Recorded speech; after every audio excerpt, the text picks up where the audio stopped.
Good morning, ladies and gentlemen, and welcome to the Infosys Living Labs. My name is Padma Bhamdipati, and I will be your host for today's event, which is virtual but complete with the characteristic Infosys warmth and excitement. I want to share some interesting facts about this exclusive area and experience we have planned for you. This Living Labs is a vast expanse of nearly 20,000 square feet of space spread over 2 floors located in the Infosys Bangalore campus. Here, you can get a glimpse into the next generation innovations we have built using emerging technologies and human ingenuity. Our vision is to transform organizations with digital capabilities into what we define as the live enterprise. In other words, enterprises that can constantly sense and respond to changes and evolve to stay relevant. The Infosys Living Labs is a microcosm of our digital strategy. Here, businesses can experience what it is to become a live enterprise. What you will see today is the new avatar of our erstwhile Experience Center, where in the past 2 years, we've had the honor of hosting over 2,000 business leaders, analysts, and technocrats. Very shortly, we will be walking you through a few of our experiences at the Infosys Living Labs. Our leaders will share their insights, and our experts will help you understand some of the key innovations we have built. I would like to begin by inviting Mr. Nandan Nilekani to share a few words with us.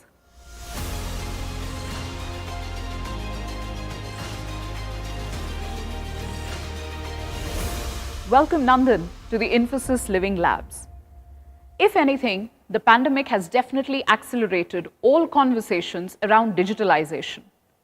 We invite you to share your thoughts about this accelerated conversation and everything else that is impacting the economy, industry, and the world at large. Over to you, Nandan. Thank you, Padma. And it's great to be here at the Infosys Media Day. And I do hope that all of you have an interesting session ahead. I think today Infosys is showcasing a few of its innovations. And I wanted to set the context of what is happening in the market. In the last few years, there has been a dramatic change in the way that companies are managed and use technology. And we call this broad thing as the digitalization of the economy. As Padma mentioned, COVID has accelerated this digitalization, where today we have millions of children doing classes online. We have grandparents using video to talk to their grandchildren. Health services are provided online and so on. So fundamentally, what we have seen because of COVID is the compression of the digital way of doing things from what would have taken years to what is now taking weeks. But to look at this in context, we need to have a sense of what happened historically. For a long time, technology was primarily focused on the enterprise. Until about the mid 2005-6, it was essentially enterprise driving technological innovation. However, with the arrival of the iPhone in 2007 and subsequently the Android operating system, the smartphone became the essential vehicle or the engine of innovation in the world. So the consumerization of technology led to a dramatic change in how digitization would change us. Now, some of the things that this led to was the consumerization of the user experience. So people who use their enterprise apps wanted to have the same ease of use that they had on their iPhone. It led to the rise of big data and AI as the gigantic big tech companies used data to figure out what their consumers needed. It led to a demand for cloud as Amazon, Google, and Microsoft started offering cloud services based on their own experience in running these large platforms. It led to a demand for modernization of existing applications in large enterprises and many other things which are all responsible for a big change in the way companies looked at technology. Today, we are showcasing three of these trends: the trend towards the cloud, adoption of cloud, which is a mega trend that is affecting all enterprises, the need for cybersecurity, which again has become even more critical as more and more applications get exposed on the public internet, and the massive need to retrain and reskill our people. And we're showcasing that through, I believe, the Wingspan presentation. All these are very, very important because these trends which emerge from the consumer side of technology are now in the last 4 to 5 years penetrating large companies in a big way. And this is a huge challenge because historically, these large companies have had legacy systems which have been around for many decades. They run on mainframes, they run on older languages, older operating systems. They tend to be monolithic. And the new world requires a much more agile infrastructure, much more microservices, much more mix and match, much more service on the cloud, and all the various other things that we have going. And this is a huge challenge for companies. And we call this challenge as crossing the software chasm because you have to go from where you are, which is your current mode of operations, to where you want to be, which is the future mode of operations. And you want to make this transition from the CMO to the FMO without affecting your current business, without changing anything to your customers. So the customers are not aware that behind the scenes, you're going through this massive reinvention of your technology platform and the way you adopt digital capabilities. And that is really the challenge that most of our big clients and all companies in the world are facing. And this cannot be fixed just by hiring a lot of people or spending a lot of money or doing a big acquisition. This has to be fixed by fundamentally reinventing the corporation. And that is something which Infosys has been doing for the last 3 years. And under the leadership of Mr. Salil Parekh, Infosys has done a terrific job of completely reinventing itself. So in the last 3 years, for example, with the implementation of a learning platform, Lex and Wingspan, we now have all our people have been essentially reskilled and are aware of the latest technologies and have access to learning anything that they want so that they can make the customers better. Large scale adoption of agile techniques in a distributed way has enabled our processes to become more agile and able to deliver quickly to the customer. We have completely reimagined our digital infrastructure and created what is called as the live enterprise. The Infosys Me application has transformed the engagement of employees with the company, which came in very handy in this pandemic.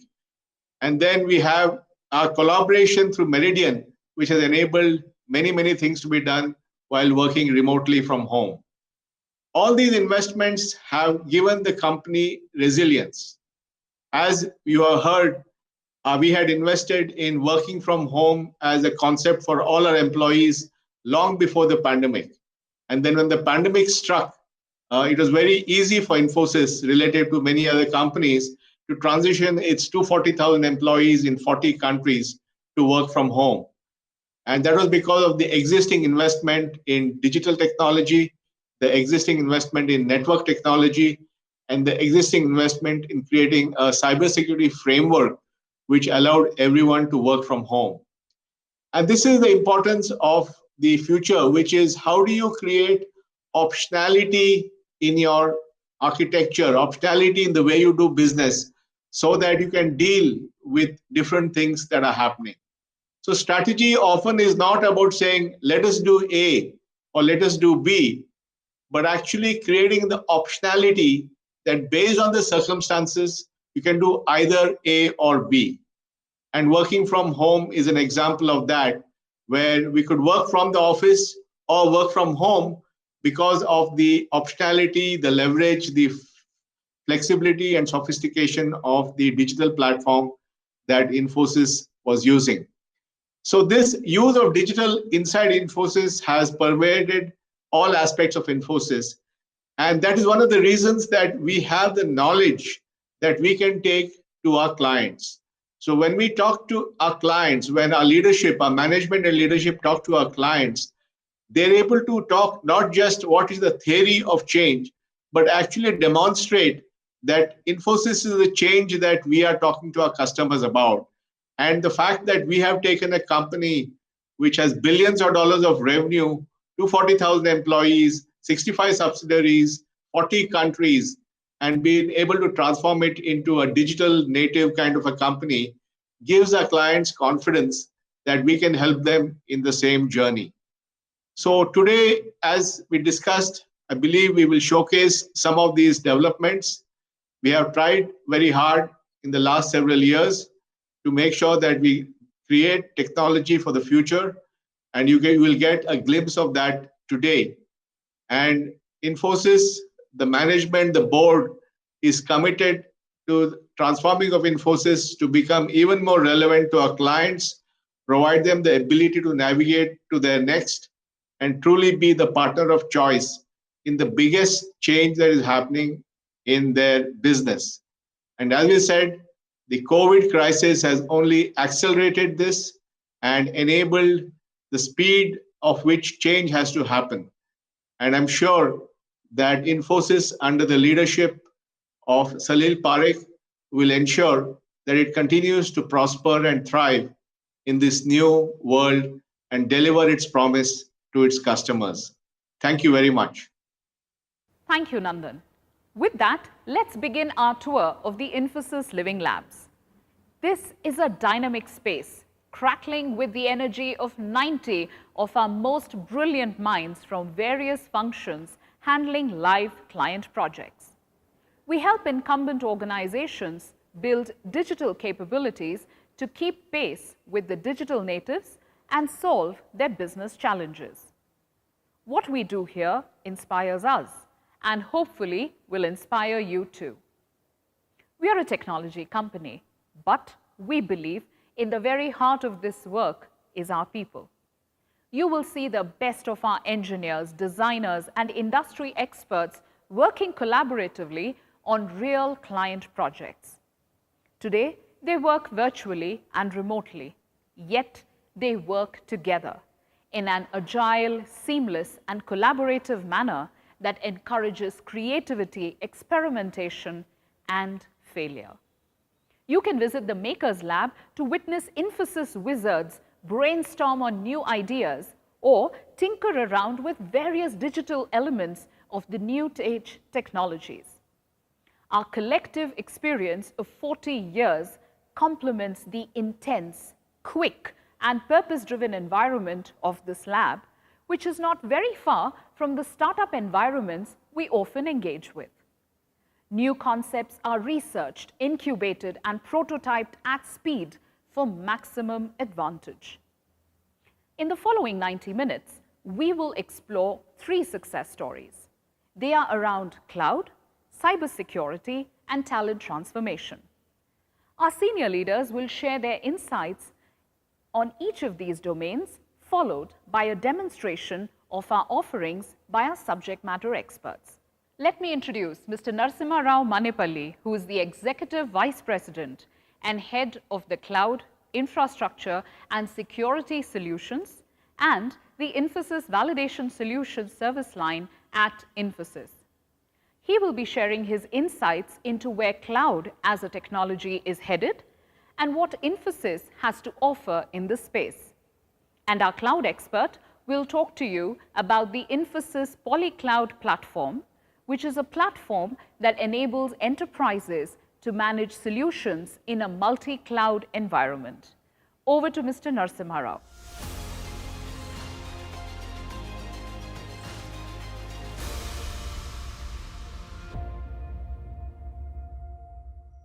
Thank you, Padma, and welcome all of you to this virtual engagement where we get to talk to so many of you and talk about what are we doing with Cobalt. First and foremost, this year has been a completely challenging year for many of us, completely new, and we are discovering how to keep our lives on, how to run business, and this virtual engagement is a step in the direction. So thank you to all of you for joining us today. It's indeed our privilege to have you. Now, technology in general and digital technologies in particular have been transforming businesses over the last 8-10 years for sure, if not longer. And this year, thanks to COVID-19, particularly this digital transformation has got further accelerated, and particularly the cloud technologies are playing a huge role in this transformation. Now, traditionally, enterprises have looked at cloud as a way to build agility into their business and also bring down costs. But during the pandemic, they're also looking at the cloud as a technology to build resiliency into their businesses. So there is a massive, I would say, imperatives for enterprises to look at transforming their business processes, their customer experience, their employee engagement, their ability to serve products and services to their customers, and they're doing all of that leveraging the power of cloud and leveraging the power of digital technologies. Now, as a company, we've been investing in cloud and other digital technologies surely for the last 8 or 10 years. And this year, we are bringing all of those investments we made in terms of IPs and assets and platforms and branding it as Cobalt. And this Cobalt is an integrated end-to-end offering from Infosys, which has a combination of services, assets, platforms, partnerships all under one roof. As we speak, we're talking about 14,000 assets we've already built in, out of which a good 200 plus of them are business and technology platforms, which we think will help accelerate the transformation for customers. Now, when we look at Cobalt, we're looking at 2 or 3 broad benefits. First one is about taking faster time to market. How can we do these transformations in a faster manner? The existing assets and platforms will help us in that. Second, we're talking about taking innovation with the full speed of business. Third benefit is about building all of this in a secure manner. So a combination of taking in innovation, taking in agility, and also building it security by design is what we offer through Cobalt. Now, what we want to do is we want to demonstrate one of these platforms we built over the last 2-3 years, the Infosys Polycloud platform, which we think is a part of this transformation which we offer to our customers, where they can transform their business and do it in a faster, cheaper, better manner and be more efficient and make themselves successful in the new age models. What I will do is I'll invite my colleague Saju to take you through this platform. Welcome, Saju. Let's go through this platform. Thank you, Nari. My name is Saju Sankarankuti. Welcome to the Infosys Polycloud Showcase. First of all, I want to welcome all the media colleagues for joining this event virtually. Let's now look at why multi-cloud prevails. In the past, organizations adopted cloud for its ability to bring down cost and increase agility. With the COVID-19 pandemic, organizations are increasingly relying on cloud and making it market responsive and thereby becoming resilient. For instance, most companies have implemented cloud-based solutions for their remote working models. As enterprises rapidly move their applications to cloud, they're leveraging multiple clouds because there is simply no one cloud solution that fits all their needs. Every company wants the flexibility and the freedom to choose the best of the breed cloud offerings without worrying about managing different vendors. Thus, the future belongs to a multi-cloud environment. But there are still challenges with the multi-cloud. However, in a multi-cloud approach, enterprises have to deal with not only various different cloud environments, but different providers. It is hard to choose from a highly competitive catalog of services from different providers, each offering significant efficiencies. Once a selection is made, integrating with or retrofitting these cloud solutions into a well-established existing model often leads to fragmentation of the IT, making management and maintenance a very complex exercise. Lastly, multi-cloud governance is challenging. Not only does the perimeter extend considerably, not all providers follow the same level of compliance. A multi-cloud implementation gone wrong could lead to the derailment of the entire digital transformation journey. This is where I want to introduce the Infosys Polycloud platform and its characteristics.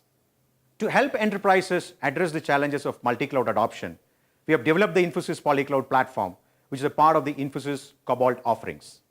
Using the platform, we guide our clients choose the right set of cloud services that will serve their business goals. We negotiate the best prices for our clients, ensuring they get their money's worth.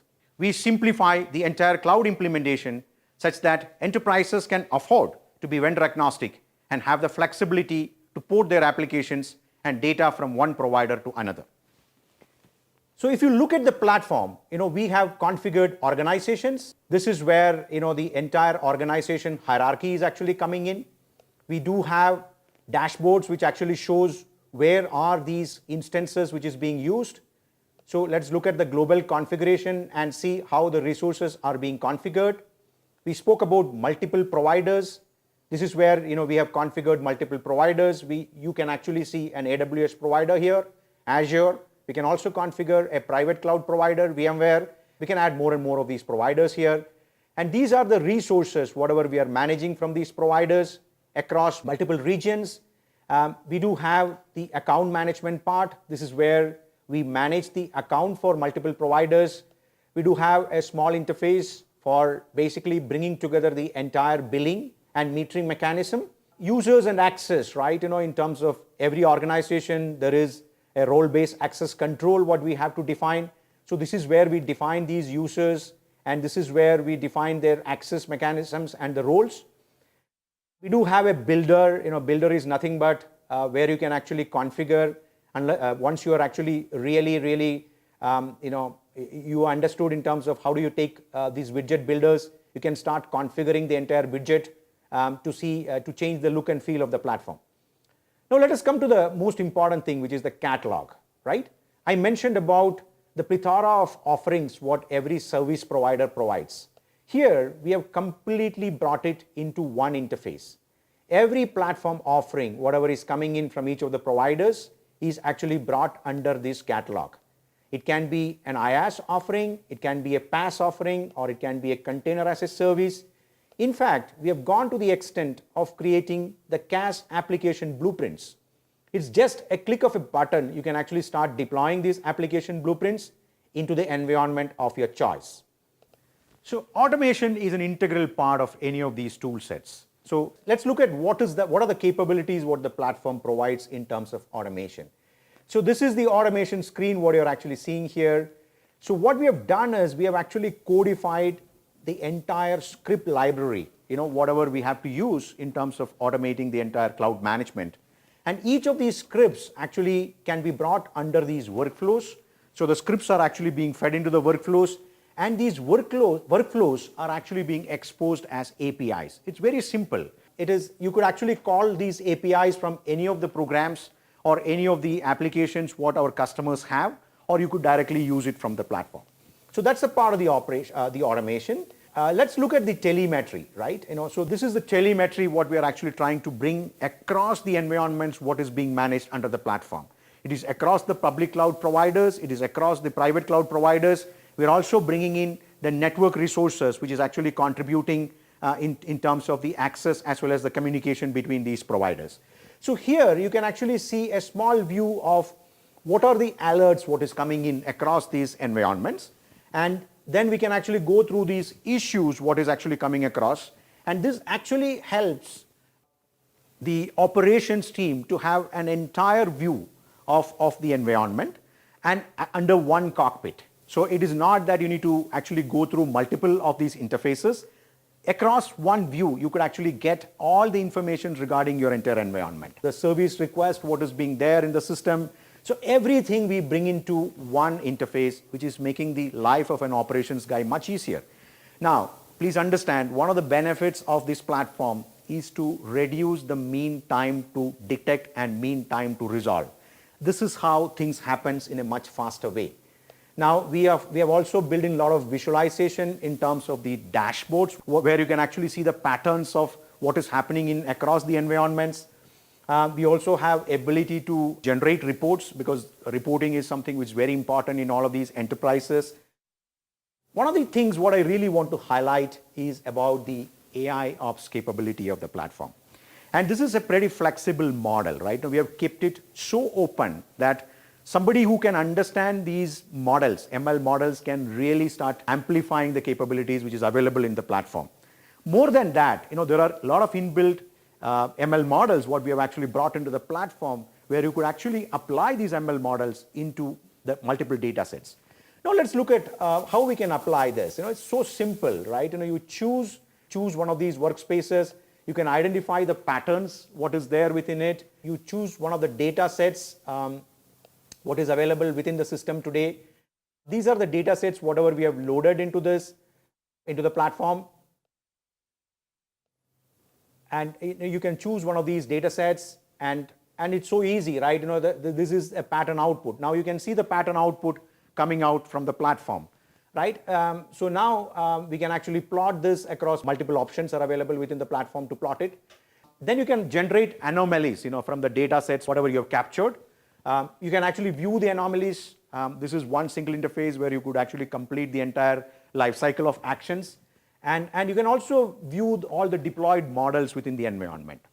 So when you look at all of these things, right, the whole platform is configured so user-friendly, right, both for operations team as well as for application developers, who are using the platform. They could actually extend, especially for application developers, they could actually extend the telemetry of the platform for their application development troubleshooting. That's one of the aspects. Plus, the interface is so intuitive that they could actually start subscribing to services, or they could actually start leveraging some of the services coming in from the platform across multiple clouds. Beyond that, the platform actually provides a lot of benefits, in terms of mean time to resolve the incidents, in terms of mean time to fix the incidents, and mean time to detect the incidents. Having seen the demo, let's look at how it has benefited our clients. Let me quickly touch upon some of the advantages we have delivered using the Infosys called Polycloud platform. We have seen that the Polycloud platform help our clients fast track their cloud adoption journey by up to 40%. We have helped customers in releasing new services at a much faster pace in flat 10 days. We have built highly reliable, resilient, and responsive systems for our customers, leveraging the power of multi-cloud. To conclude, Polycloud is also a foundation block for Infosys Cobalt Cloud Community. Infosys Cobalt Cloud Community Playground is built on the Polycloud platform that helps developers, partners, and the clients create and subscribe to Infosys assets with a single click. We firmly believe that the functionality and capabilities provided by the Infosys Polycloud platform are unique in the market and can play a pivotal role in the successful digital transformation and management of digital infrastructure. Hope you found this interesting and relevant. Thank you for being here with us today. Thank you, and over to you, Padma. Thank you, Mr. Shaju, for that interesting session. Next on the agenda is cybersecurity, a very relevant topic considering the amount of digitalization we see around us. We are all exposed to cyber attacks and breaches as individuals and as enterprises. Let's hear it from our CISO, Vishal Salvi, who also heads the cybersecurity practice in Infosys. He will be followed by cybersecurity expert Sridhar Narsimhan, who will give you a demonstration of our comprehensive security offering called Cyber Next. Vishal, request you to take the stage.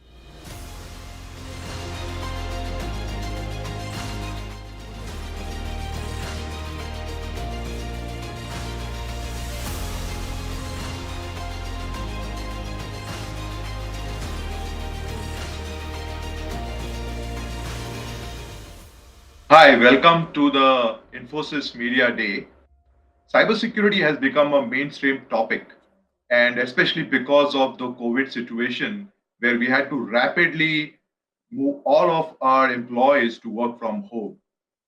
I have spoken to more than 75 global chief information security officers in the past 9 months. And one of the things which is very common from all of them is that the threat landscape has changed. Cybersecurity has become extremely challenging, and it is something which the boards are very keenly monitoring and demanding assurance in terms of how they are mitigating and managing the risk for their organizations. When we did our survey to understand the digital transformation journeys of various corporates and organizations, one of the common themes that came out is that cybersecurity is the foundation for digital transformation and got the maximum number of votes. Similarly, when we did a cybersecurity survey, three important challenges came out as themes. One, the focus on integrating security into the technology architecture is a challenge. Number two, how do we deliver security at scale and automate it and have the right teams to deliver it? And number three, how do you future proof your business when the threat landscape is changing so rapidly and it's almost like chasing a moving target? So when we look at driving cybersecurity for our customers, we are putting these three challenges at the heart of how we are looking at solving this problem. And therefore, the promise of secure by design, secure by scale, and secure the future. And when we look at driving these three-pronged strategy, we have a very robust 4D approach, which is about diagnose, design, deliver, and defend. And by doing that, we have a very standardized, very robust, and a very comprehensive approach towards helping solve this problem for our customers. And the way we are doing it is by delivering it through a network of cyber defense centers across the globe, delivering it to homegrown as well as new technology which are coming up and putting it together and bundling them to become a potent solution of different use cases, different policies, different tried and tested models, and backed by a passionate and fully trained workforce which has gone through a very robust training through various academics before we are bringing this to you. And then we have our flagship technology product, which is CyberNext, which is a platform powered service to deliver it for you with various innovations coming together. To make sure that we are able to give you a sense of what we are doing, I'm going to request my colleague Sridhar to take you through some of the demos of these technologies, and that will give you a sense of how we are trying to look at solving this problem for our customers. Thank you very much, and over to you, Sridhar. Thank you, Vishal. A very warm welcome to our friends from the media. Hi, I'm Sridhar Narasimhan from Infosys Cybersecurity. Today, I want to show you some exciting things we are doing at Cybersecurity Unit, particularly our platform-based offering, Infosys CyberNext. For an organization to be really secure, they need to purchase dozens and dozens of security products. It takes time to evaluate, select, purchase, and integrate these with the workflows and IT infrastructure. It is also difficult to find skilled people for managing these numerous products. Our approach to help our customers overcome these challenges is by creating platforms that combine our homegrown products and products from our partners, integrate all of them, and then offer it as a single packaged security as a service. This helps customers gain security maturity very quickly.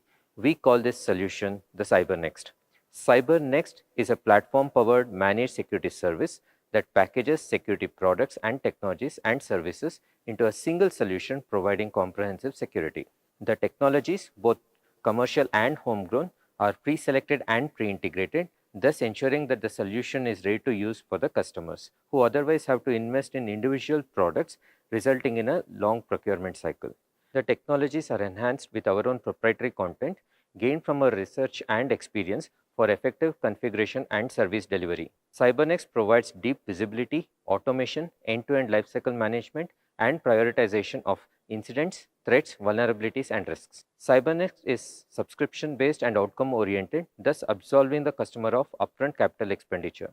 Many of the CyberNext modules have been proven by first deploying them within Infosys for our internal cybersecurity unit and then commercializing them.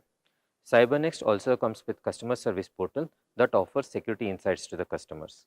What you see here is a CyberNext portal. The CyberNext portal is a glue that uses deep analytics and machine learning to integrate various CyberNext modules and provides security insights and situational awareness to the customers. It provides seamless interface between customer security team and Infosys security analysts and enables them to work as a single virtual team. Now let me walk you through the various CyberNext modules in the portal. Let's talk about CyberWatch. CyberWatch is a managed incident detection and response service. Using CyberWatch, Infosys can monitor the customer's IT infrastructure for security incidents and immediately respond to contain them. The Infosys analysts configure the rules that generate the alerts, investigate these alerts, and classify them with priorities. All of these can be seen in the portal. This is a CyberWatch dashboard. It shows the list of incidents that have happened in the organization over the past week and for the past month, and other details such as the trend of these incidents, the type of the incidents, the state of the incidents, whether they are closed or open. It is possible to customize these dashboards extensively, such as changing the type of the charts, changing the colors and access and the data as per the client requirements.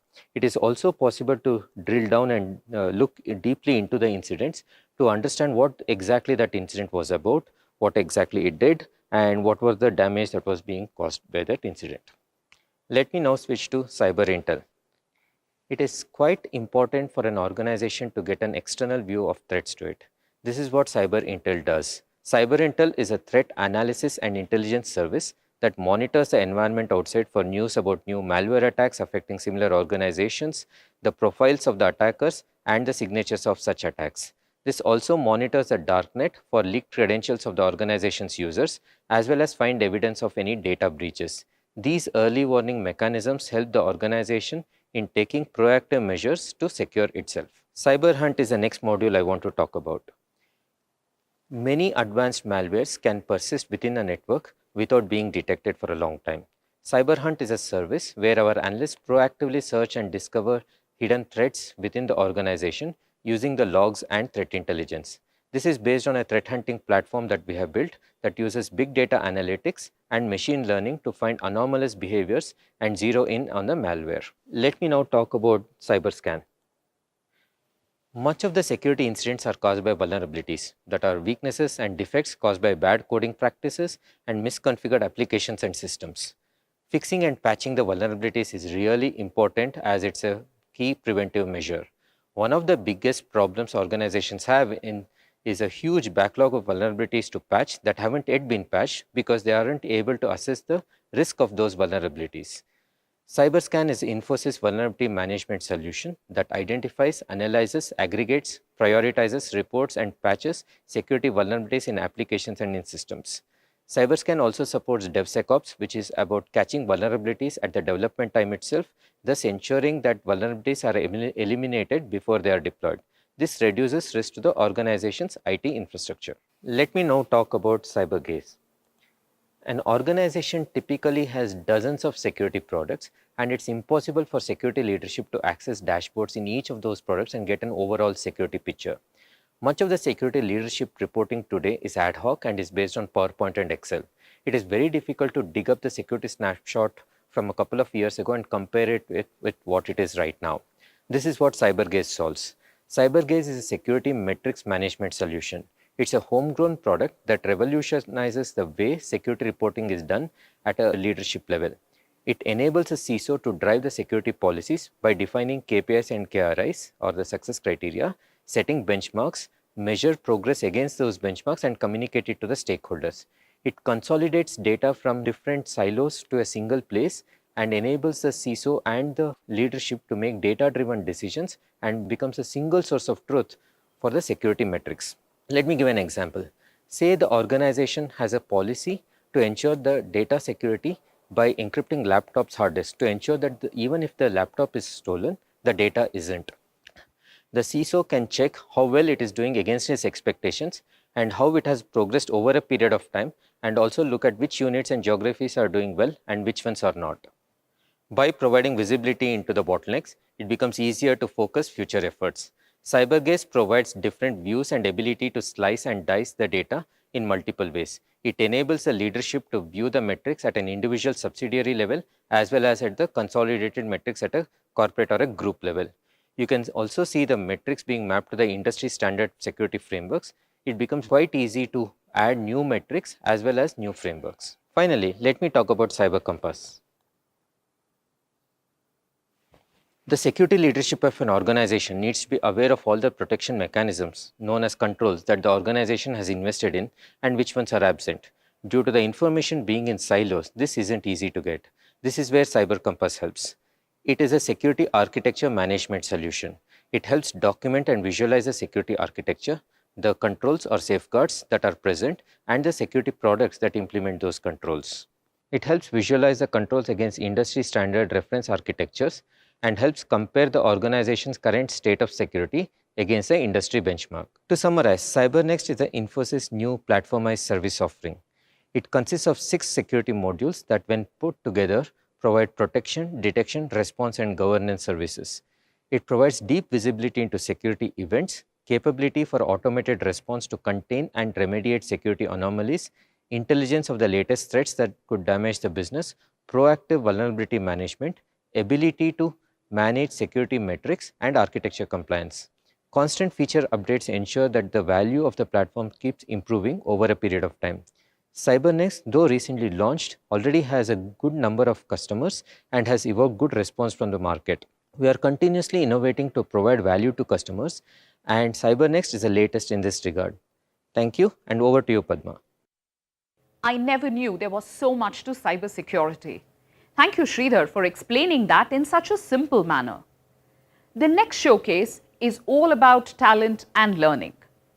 We all know corporate learning has evolved way beyond classroom sessions.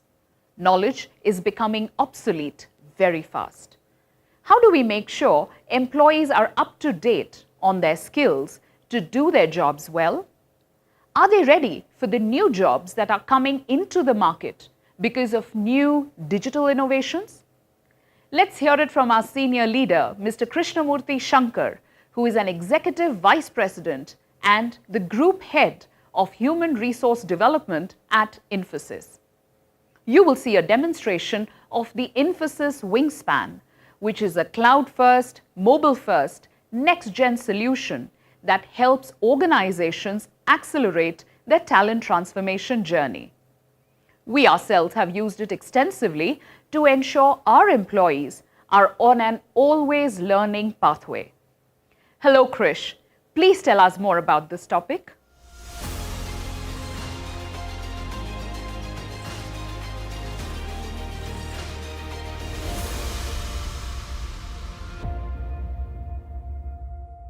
Good morning, friends, and welcome to the Infosys Media Day. It's a pleasure to be here spending this morning with you. What I'm going to really talk about is some of the things that we've seen over the pandemic and our transformation, both from the employee experience and the talent side. These last 8-9 months has been phenomenal. They've really brought some newer perspectives to the way we work, and this is going to change the way we work forever. We've now, we quickly moved on to this remote model. Our employees have really kind of, been very inventive and come up with various ways to make things completely productive. But we're also learning, and there's lots of learning from us, and we see how we go forward with it. As we look at this transformation, I just want to talk about two vectors of transformation that we are working on. I think the first is our talent transformation. How do we get our talent ready for the future? And the second part is a transformation of our employee experience. Let's take the talent transformation. I think this is all about skills, all about getting our people ready for the future, the new digital skills. So we've launched various things, the digital skill tags. We've launched digital quotient that people can really see where they are and kind of, develop themselves. And all this has been possible through our Wingspan platform. This Wingspan platform really enables them to really look at their learning across various devices 24/7, but also enables us to integrate various data points with it and all kinds of telemetry that we can find out how things are going. In addition to that, we also have what we call as our live enterprise. And this live enterprise is a series of applications that is really built to help us get the maximum benefit for all our employees. For example, we have something called Learn and Careers as a kind of an app on the Live Enterprise platform, which is enabling all our employees to really look at their own careers, what they want to learn, the jobs they want to look for within the company, and plan to grow. Yeah. Now, when I talk of the employee experience transformation, here again, this is based on this Live Enterprise platform through a big application that we call as InfiMe. And this InfiMe is really something on the mobile that anybody can use to do anything. We've used it, as I mentioned, a little bit for learning, but it's also for everything. And during this pandemic, that has been phenomenal for anybody to really apply for leave or apply for various things or claims and look at their financial statements all in one mobile through this InfiMe app.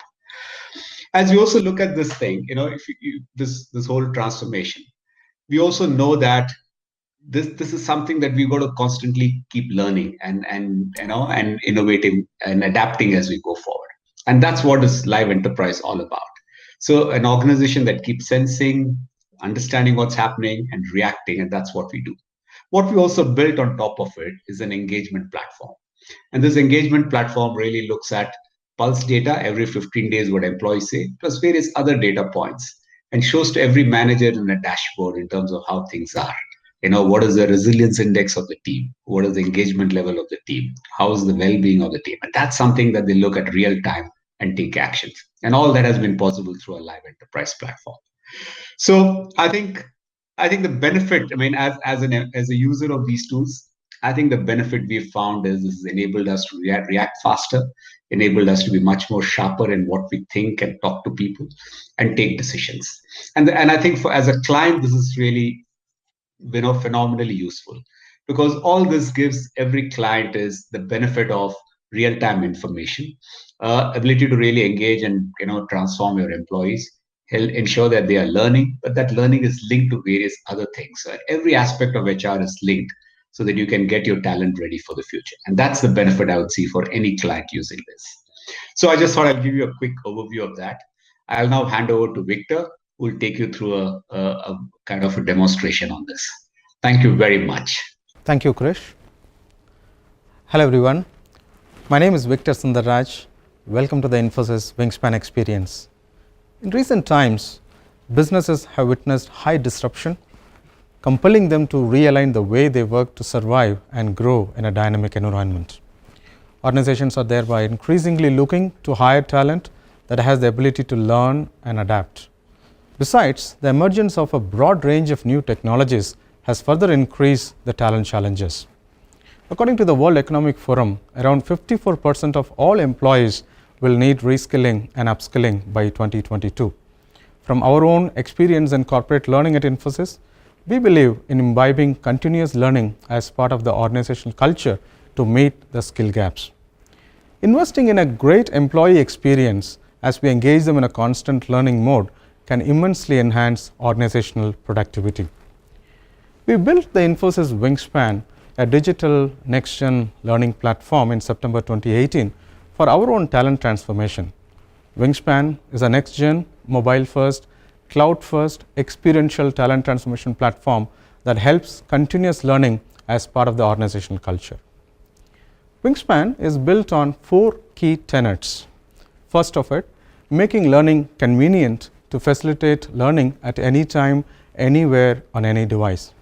Secondly, making it relevant, meaning real life, just in time, on demand, from micro learning to macro learning, full stack program, best in class curated contents, including safe practice environments. And thirdly, making learning fun, that includes gamification, contests, cohort based learning, discussion forums, educator engagement even on our digital channels, and finally, making learning matter through API driven approach and integration with HR and other internal systems, thereby helping employees progress in their professional journey. Wingspan provides the infrastructure and the resources required to motivate employees to reskill themselves to keep pace with the demands of the market and the organizational goals. Learning that is convenient, relevant, and imparted through gamification and telemetry add tangible value to employee productivity, helping organizations deliver exceptional outcomes. Today, it has helped us immensely in reinventing our model of organizational training and delivering powerful experiences of lifelong education to our workforce. It's enabling 240,000 of our employees spread across countries to reskill and upskill themselves from remote locations. It's our single point of entry for access to learning content on demand. The Wingspan library has over 270,000 assets created and curated by subject matter experts, including the best of the best from global universities and partners. It helps employees create custom learning playlists that they can share with peers. Managers can set goals for their teams and track progress. Our entire workforce leverages Infosys Wingspan to log into learning session that spans from 1 hour to over 244 hours. It's a collection of learning from our own experience, complemented by best practices established by the ecosystem comprising some of the world's best learning teaching institutions. Let me walk you through the platform to better appreciate the capabilities that I just spoke about. Owing to digitization, people are already influenced by digital experiences of platforms like Netflix and Amazon Prime. To bring in the same essence, what you view here is a screen of a returning learner, the feature continue learning, where I can start my learning journey at my desk and I can continue through other devices as I travel, and I can go home and finish at my home the learning journey that I have started. So Wingspan gives learners the seamless experience of learning across devices. And also on the mobile apps, the learners can download the content and view it offline while you're in a flight or an area where there are no network.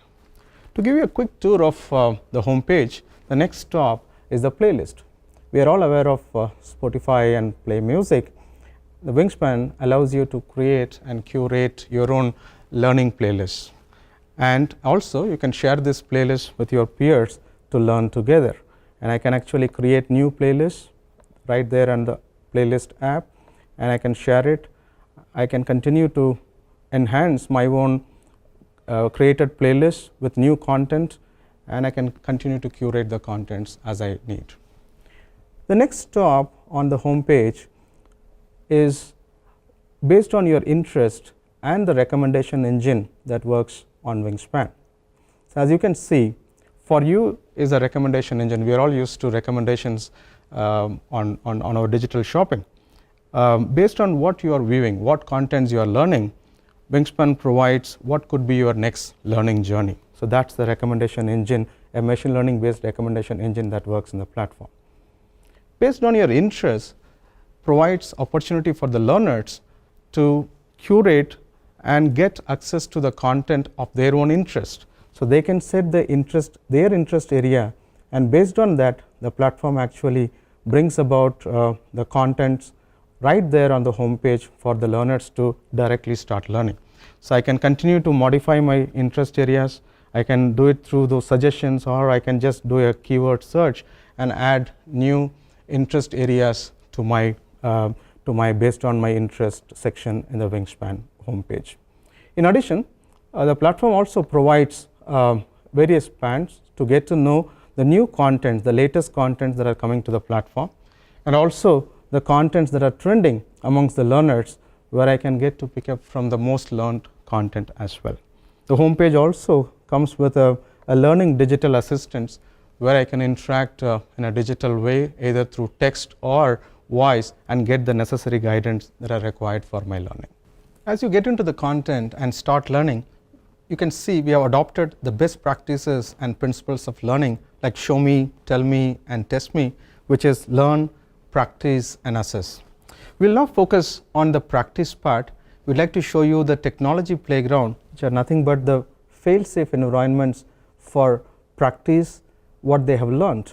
There they can actually take up the projects that they want to do, and with no hassles, they can set up their virtual machines, which are preloaded with the tools and technologies that are required for them for a particular technology.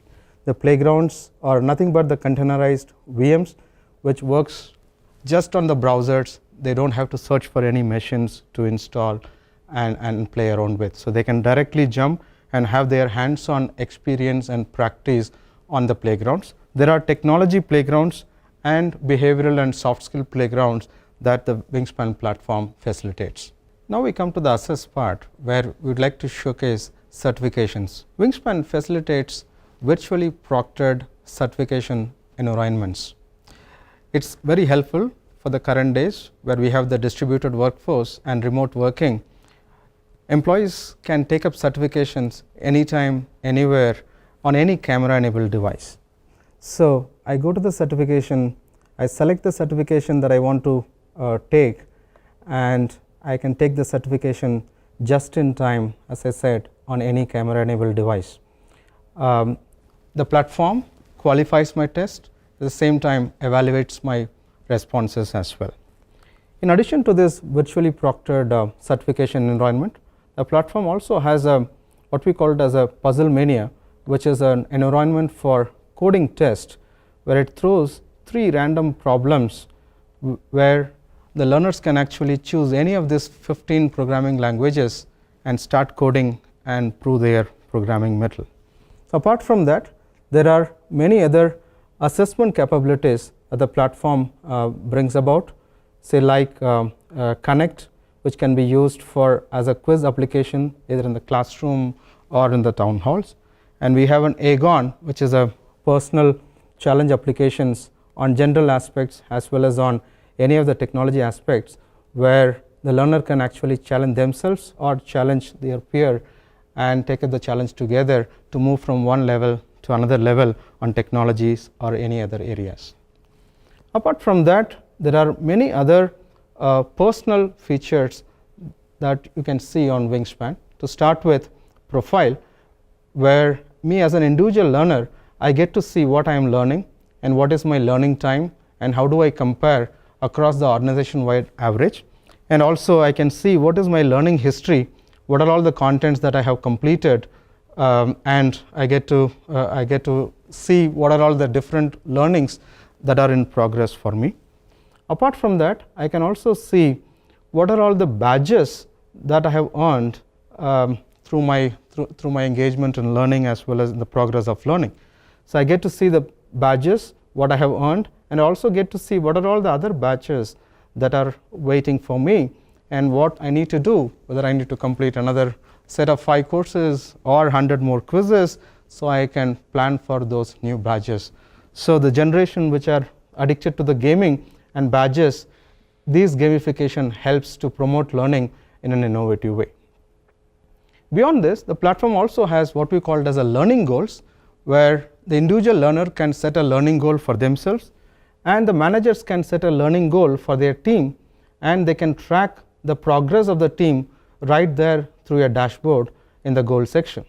And these goals can also be customized for the teams by the managers, or they can also pick up the goals from the common goals that are available on the platform. In addition to learn, practice and assess, the platform also facilitates contribution, or what we call it as a integrated authoring tools, where anybody in the organization can create content and get it published through an established workflow. So we have kept it at Infosys open for any employees through the model of crowdsource content development can create content and get it published onto the platform. In addition, the platform also facilitates what we call it as an onboarding section.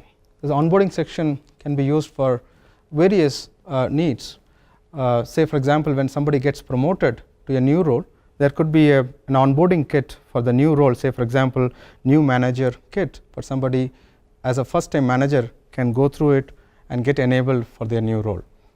Or it could be something specific to locations. When somebody moves from one location to another location, details about the new locations can be learned through the kit that is specific to that particular location. In addition, when people move from one team to another team, one account, one project to another, to get to know the new project, new account details, there could be the induction kits that can be hosted through this onboarding section. Finally, the platform has a powerful learning analytics dashboard where the organization leaders can drive impactful learning initiatives with insights from the analytics and the heartbeat telemetry that the platform learning analytics dashboard provides. Through extensive activity tracking, reports and personalized dashboards, they can develop and manage talent productivity. Learning analytics captures the entire learning progress of the organization, the individual learners, and for every content that is part of the platform. This is being driven through 4 C's, what we call it as coverage, consumption, completion and certification. The telemetry actually provides, to start with, the coverage, how many people are coming to the platform on a daily basis or on a weekly basis, and to provide the coverage and completion, it gives you the learning time, average learning time per day for all the employees, and how many people are completing the contents along with the self-assessments that they have started, and finally the certification, how many people are able to complete. So the entire dashboard and telemetry is available as part of the platform. In addition, the leaders can get to see who is learning from where and what units and what skills are being learned across the organization is available on the dashboard for leaders as well as for the talent teams to effectively track the overall learning progress. Overall, Wingspan has proved to be a holistic solution that is helping us and our clients navigate their next in their talent transformation experience. Wingspan has enabled 380,000 employees spread across 200 countries of a German multinational conglomerate company. It is the single point of entry for the employees to access learning content. Similarly, an auto OEM L&D technology ecosystem for dealer network employees was powered by Wingspan. It caters to the formal learning, blended way of e-learning, and instructor-led classroom and webinar trainings for all the dealer employees of the client. Wingspan also serves learning needs of our new recruits and also powering InfiTQ, the Infosys learning app for engineering students in India. Wingspan has made a great difference to us and many of our clients and continues to make a great difference. I hope you enjoyed the Wingspan experience. Thanks for spending time with us. Over to you, Padma. You will agree that was a good learning session indeed. Thank you for the demo, Victor. I hope all of you enjoyed these sessions and got an insight into some of the incredible solutions we are building. We will now take a short break for 15 minutes before we move on to our next set of segments.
Welcome back. We promise you the next two segments are going to be far more refreshing than this beverage break. Our next segment is in conversation with the CEO, Mr. Salil Parekh. Welcome to the Media Day, Salil.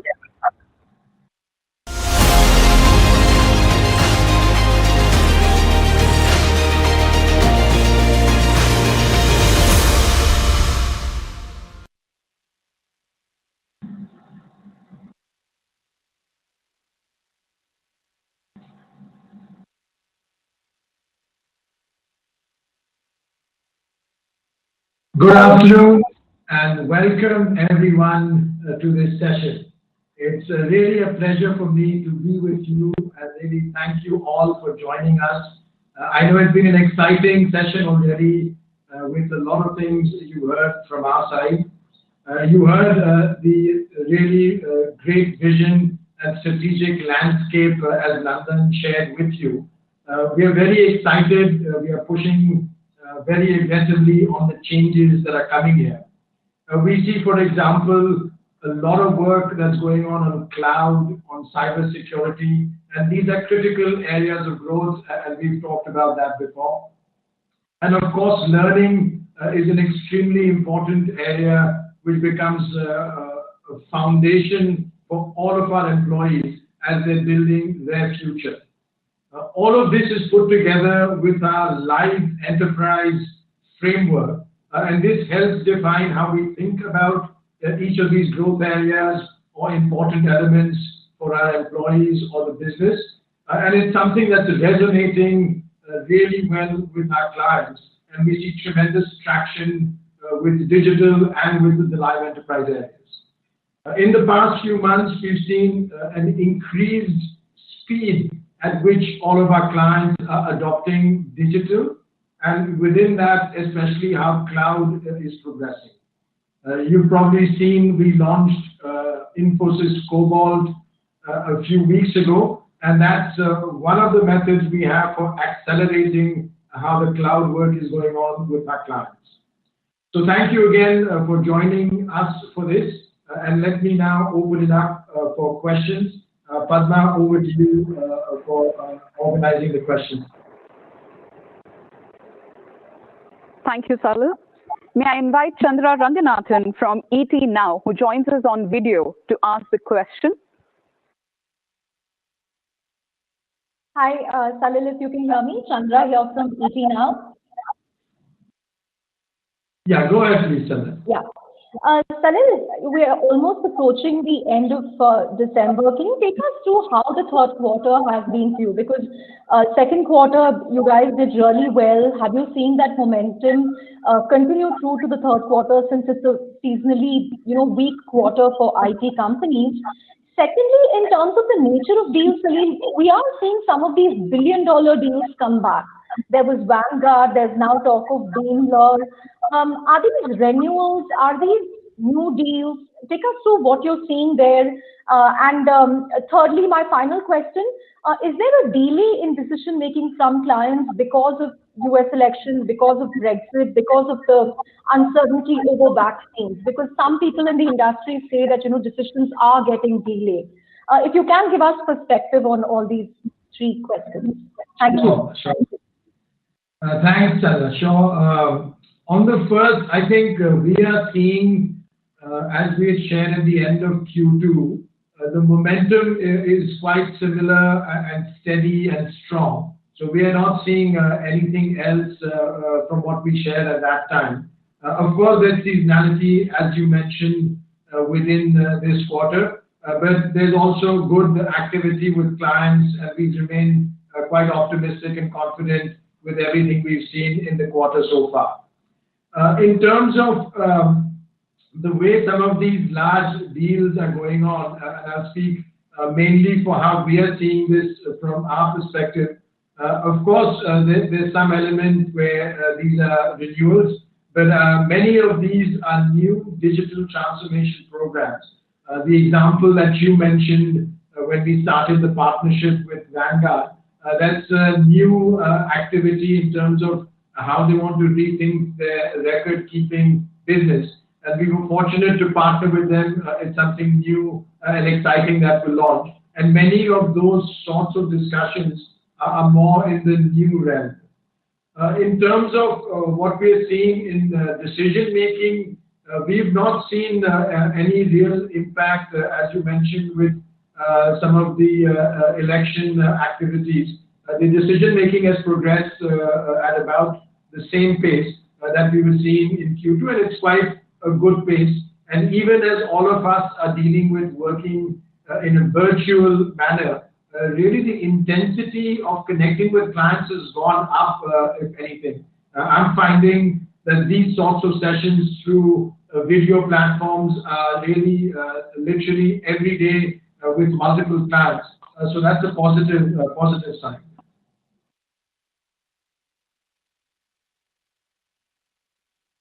Thank you, Chandra. I'd now like to invite Shilpa Fadnis from the Times of India for her question. Hello, sir. How are you? Nice.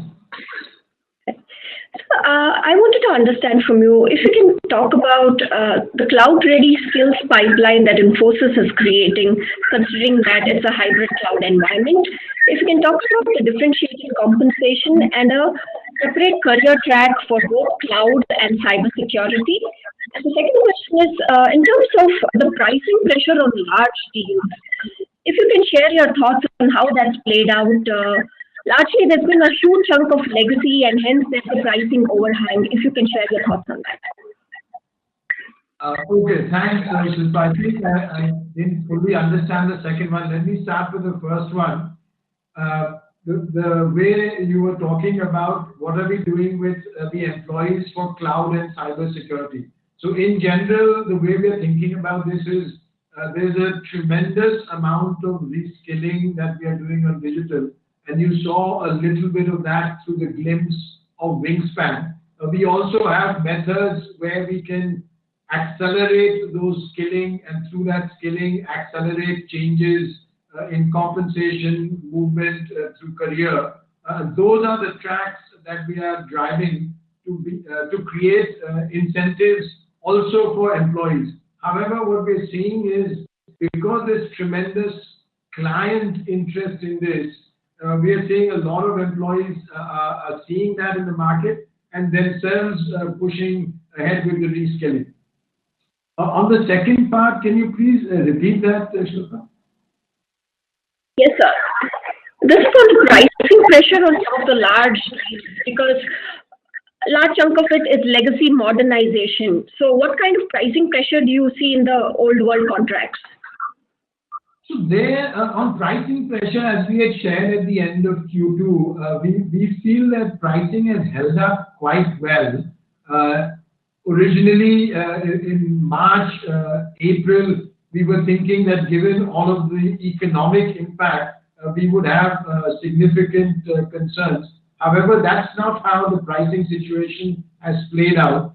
With the modernization as well, many of these IT systems are now working to drive growth for our clients. So it's not just about process improvement or cost efficiency, which technology is building. It's also impacting directly how they are connecting with their end customers. And there we see that there's a tremendous appetite for investment.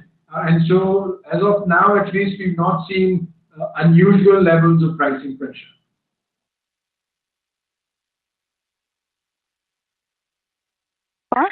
I'd now like to invite Mahesh Kulkarni from Deccan Herald. Hi, Salil. Good afternoon.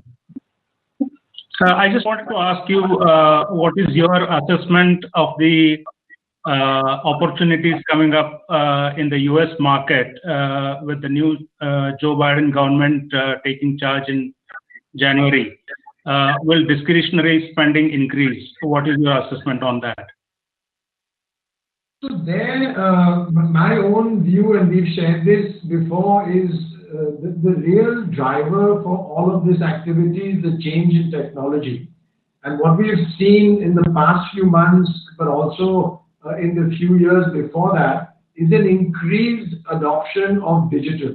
The past few months have seen an acceleration of it. So my own expectation is the technology spend scenario remains extremely strong at this stage. The real question is how quickly are we able to make sure we can work with our clients on that. And all of the investments we made 2-3 years ago, and some examples you saw today with cloud, Cobalt, with cyber security, with Wingspan, allow us to be more and more relevant for our clients. So from what we can see, we see the client environment quite positive going ahead. Just one question more. What is the company's plans on the work from home front? How long do you think this will continue in 2021? And what are the lessons the company and the employees have learned from this phase in the last 8-9 months? Sure. So there, we've done an incredible job of creating the infrastructure and then the ability to work from home. You heard a little bit from Krish about how we are working to make sure the employee engagement remains very high. Praveen, our CEO, has really built an incredible setup where people are able to work from home extremely effectively.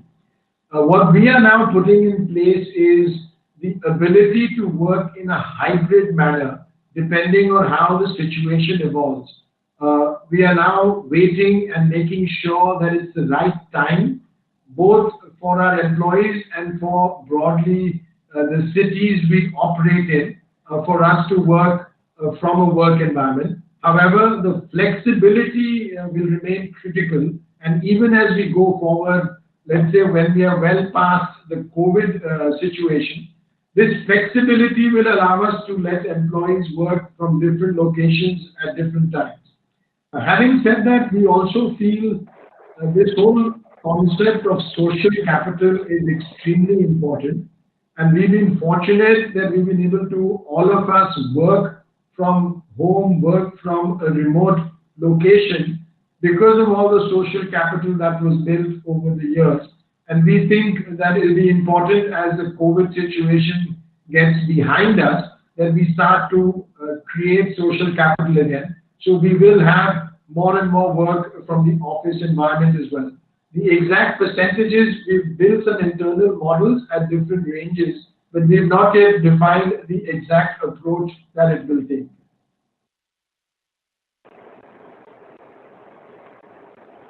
Thank you, Mahesh. From CNBC TV 18, I'd like to invite Mugdha Warrior to share her question. Yes, hi Salil, good to see you. My first question is, Nandan also mentioned earlier today that, Infosys has now become a digital native company. In Q2, we saw that digital revenues are now nearly 50%. You had told us earlier that, this would cross 50% in the coming quarters.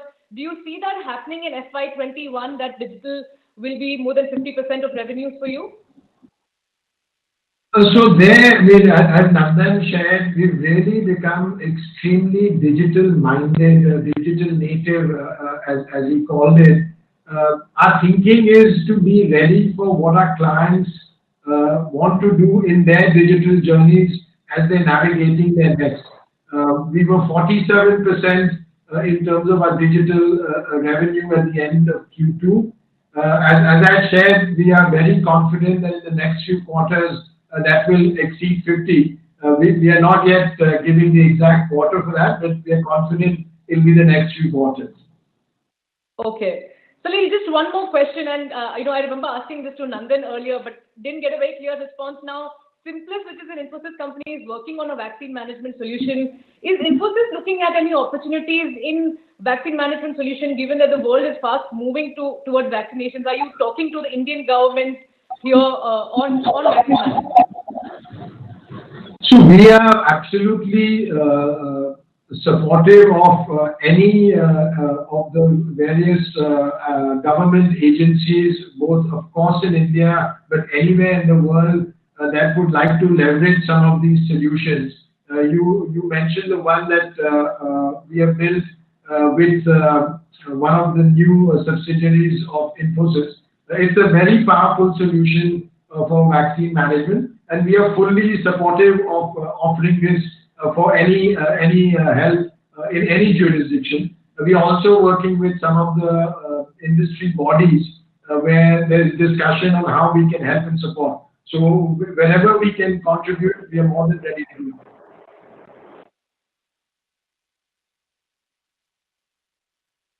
Economic Times, we have Ayan Pramanik who joins us on audio. Request you to unmute yourself, please. Sure. Hello. Hi, Salil. Hi. Can you hear me? Yeah. Hi. So, Salil, one particular thing about, so if you see majority of the Fortune 500 companies are impacted with the SolarWinds compromise, and I believe Infosys also a lot works with SolarWinds security. So how much of an impact have you seen due to the compromise of the cybersecurity software? And what are you telling your clients about this? I think as you saw with that action or activity, this is something which there's a lot of discussion that's going on.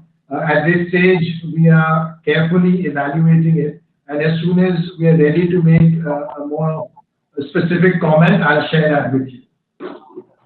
Yeah, just one additional question is also about some of the solutions that you talked about, getting back to office, contactless, or think about Wingspan, as a platform.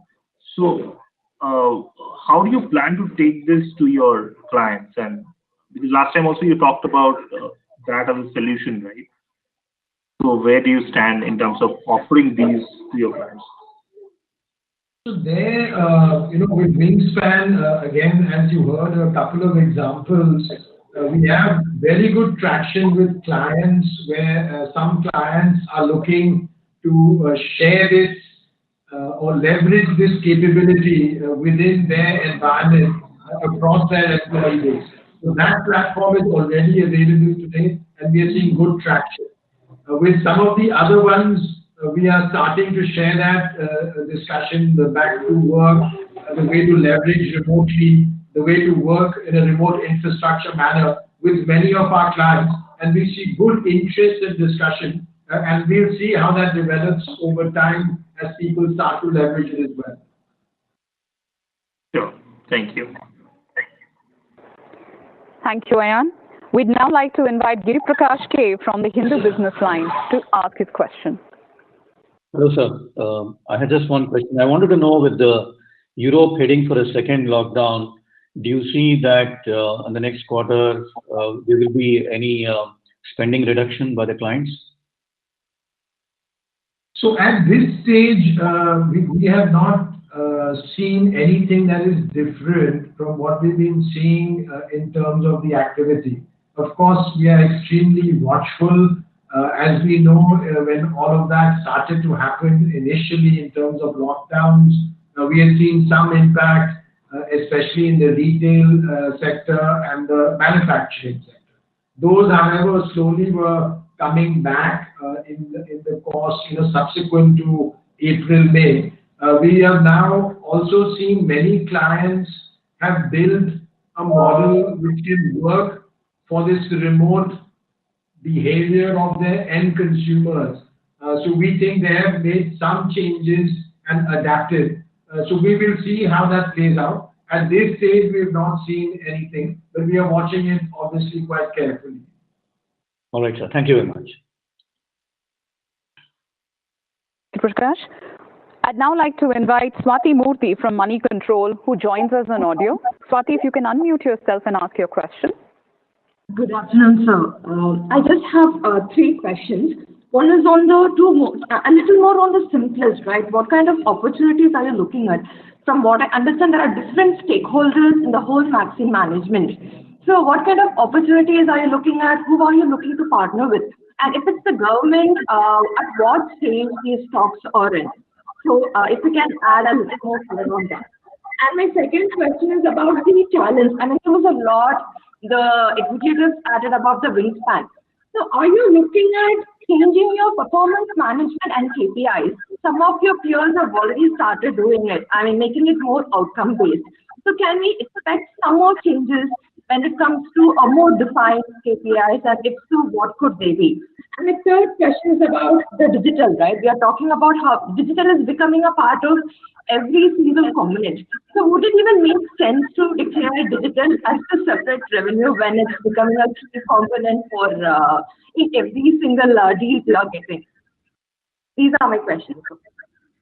Okay, thank you. I think some of the parts I couldn't follow. I'll go ahead, and if there's anything which I need to check again, I'll ask you.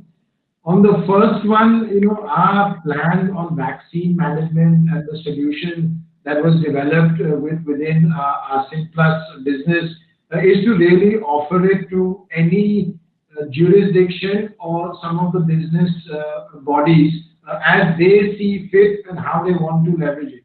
This is not something where we are trying to, do something on a commercial basis. Of course, we have put in the capabilities in that, but we are ready to work with, and we are starting to, with the different jurisdictions, showcase it. And as anyone feels that it's of some value, we will be happy to help them as this solution does and support them.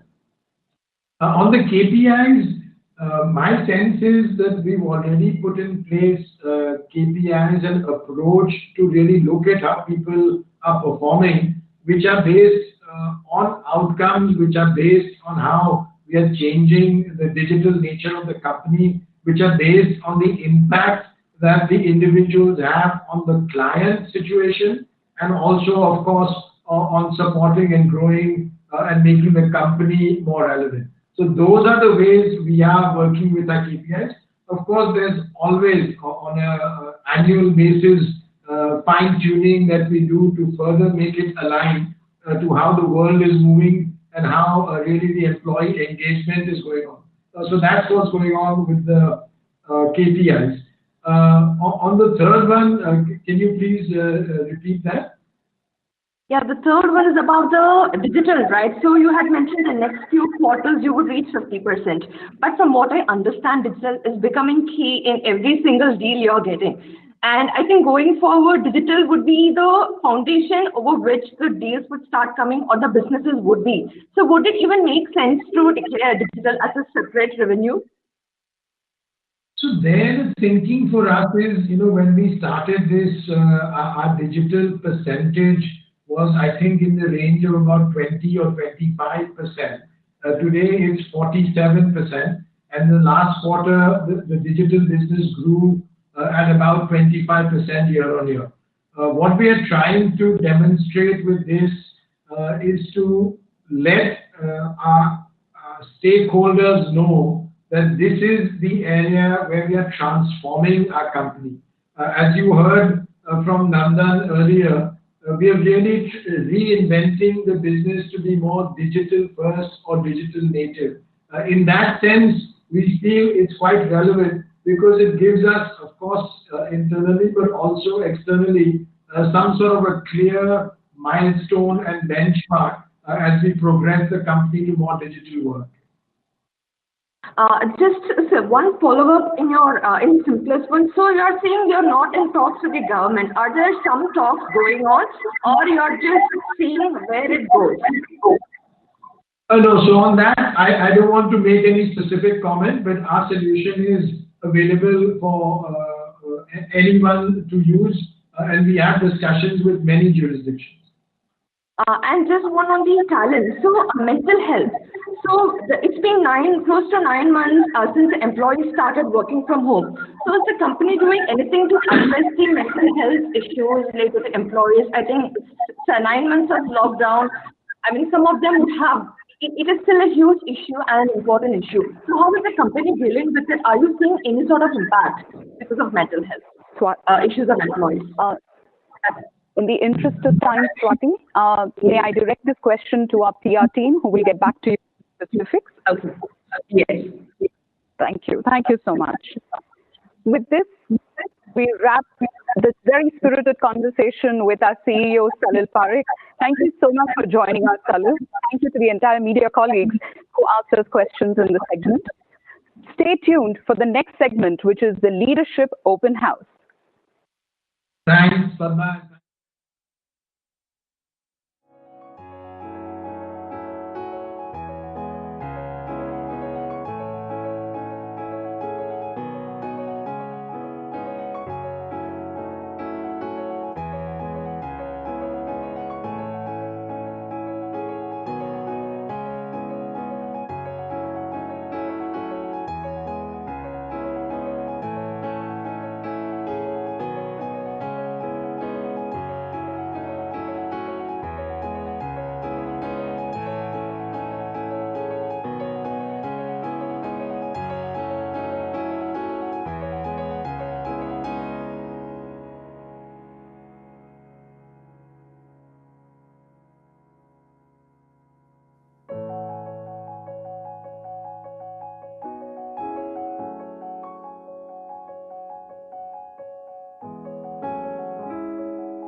Welcome back.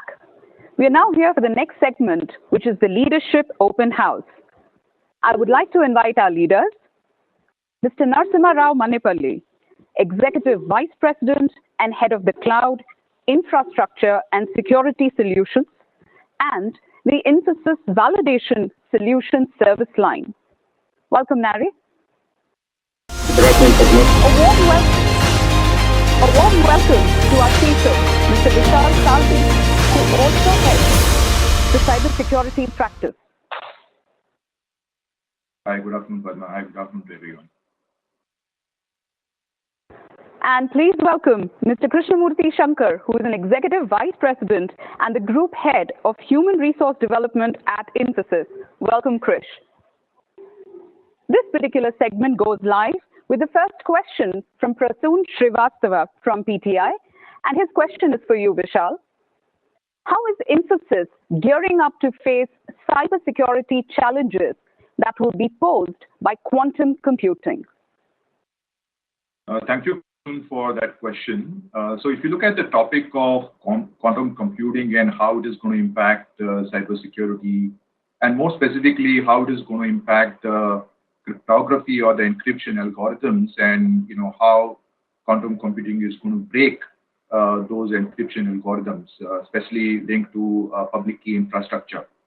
Now, this is at this stage a very important topic of research, and lot of academics are currently working on writing algorithms, encryption algorithms, to create them quantum safe. And I think that's a race on, race between creating these algorithms and the race of having a true quantum computing available for us. So that's something which is currently happening. There's, of course, there are a lot of innovation which is happening in terms of generation of quantum safe, random number generation solutions and systems. And at this stage, Infosys is partnering with these solutions so that we're able to create an infrastructure which can create an ecosystem of quantum safe computing from a cybersecurity perspective. And we will continue to partner with various academics to look at how the research is progressing, so that we can also start embedding and adopting these algorithms as we start making progress in that research. Padma? Thank you, Vishal.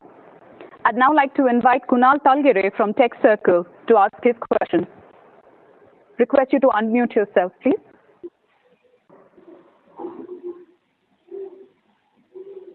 Kunal, if I'm audible.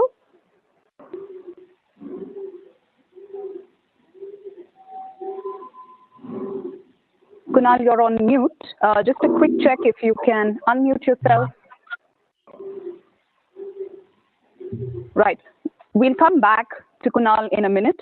I'd like to now invite Swati Kandelwal from Z Business to pose her questions to the panel.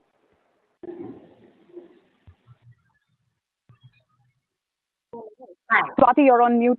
Yeah, hi. All right. So I have a couple of questions for both Mr. Manipalli and Mr. Shankar. Let me ask Mr. Manipalli first. Sir, what percentage of your existing clients have requested you to move to cloud journey? If you could give us a sense, in how many years do you feel 100% this will be done?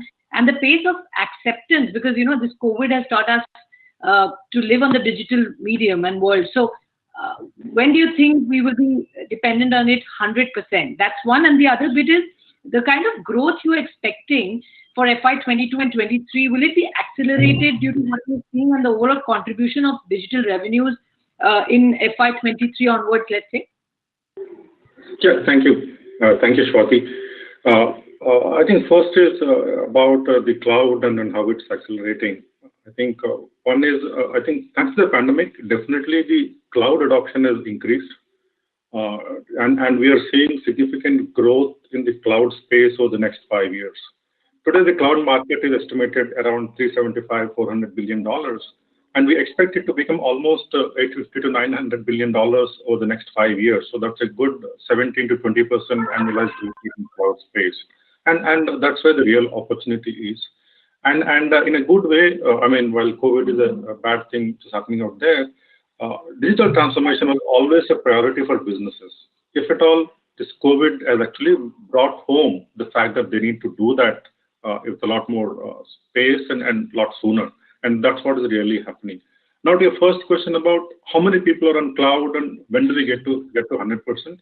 So cloud is not a 0-1 situation for most customers. It's a continuum. So if you ask me today, there's probably no enterprise, which at least our customer, which is 0 on cloud. Most of them are in various stages of cloud transformation. And there's probably going to be no business except the new age startups, which will be 100% on cloud. You will have a continuum of between somebody 20, 30, 40, 50% getting into cloud. And cloud also, most people understand cloud to be only movement of public. Okay. Okay, sir. A lot of people. Sorry, did you lose me? Yes, please go ahead, sir. Did you lose me, David? Yeah, I did, but that's fine. What I was saying was, I think when we talk about cloud, it's going to be a combination of public cloud and private cloud, which is what most businesses will be. And we think, depending on the nature of business, somebody could be 70% on public cloud, or whereas some other business could be 70% on private cloud. But we see that the infrastructure, the way it is built and serviced, is going to be completely transformed. But it is not that all of them will move into the public cloud space. We think that people will change the way infrastructure is consumed. People will change the way services are delivered. And we see acceleration into cloud. But again, I want to reemphasize cloud. When we talk about cloud, it is public and private cloud.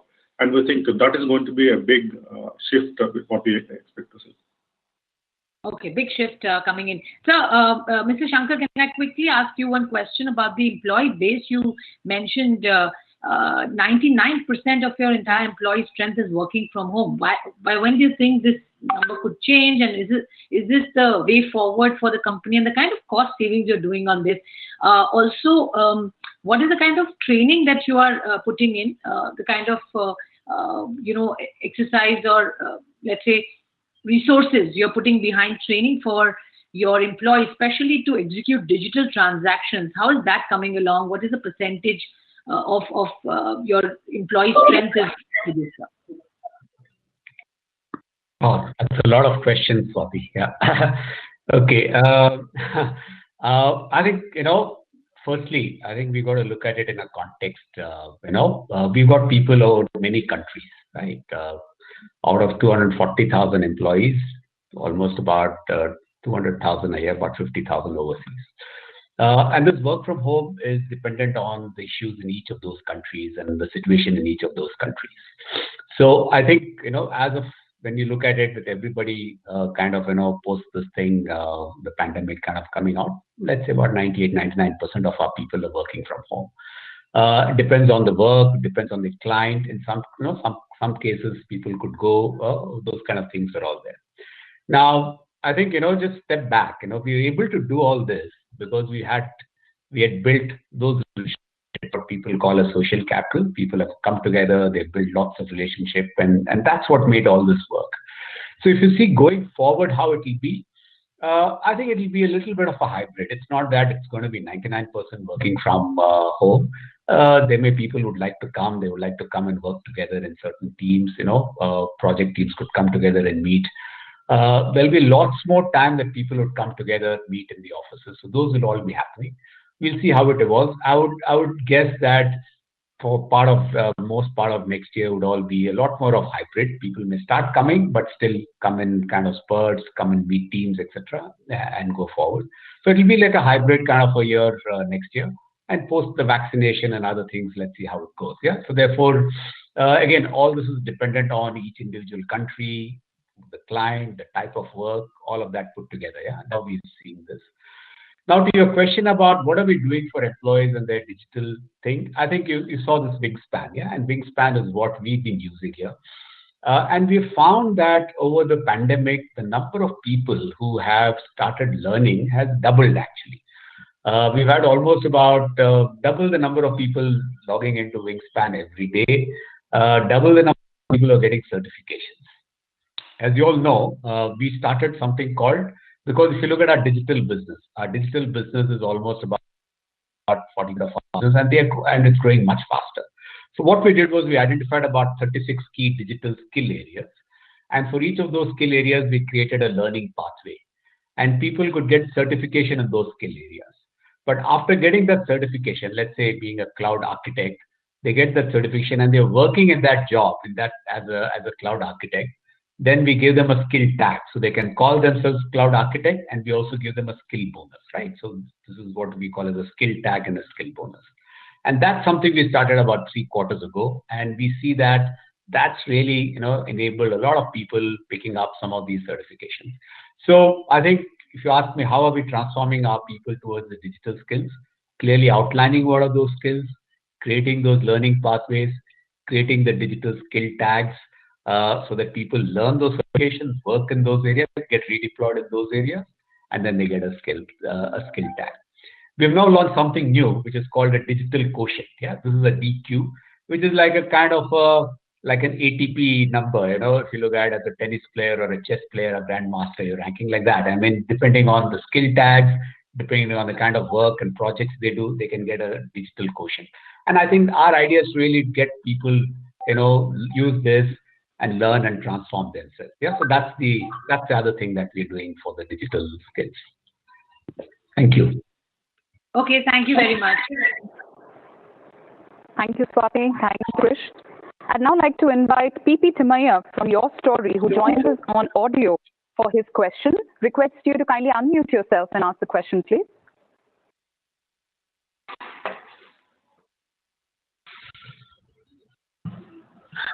Yeah, can you hear me, please? Hello? Yes, we can hear you. Yes. Please go ahead. Yeah, this is something, this is a question regarding cybersecurity. I mean, my question is, with this work from home kind of environment, has the whole cybersecurity threat landscape actually changed for enterprises today? Thank you so much, Timaya, for that question. So if you look at, what has happened is you kind of moved away from corporate connected and corporate network devices to everybody working from home.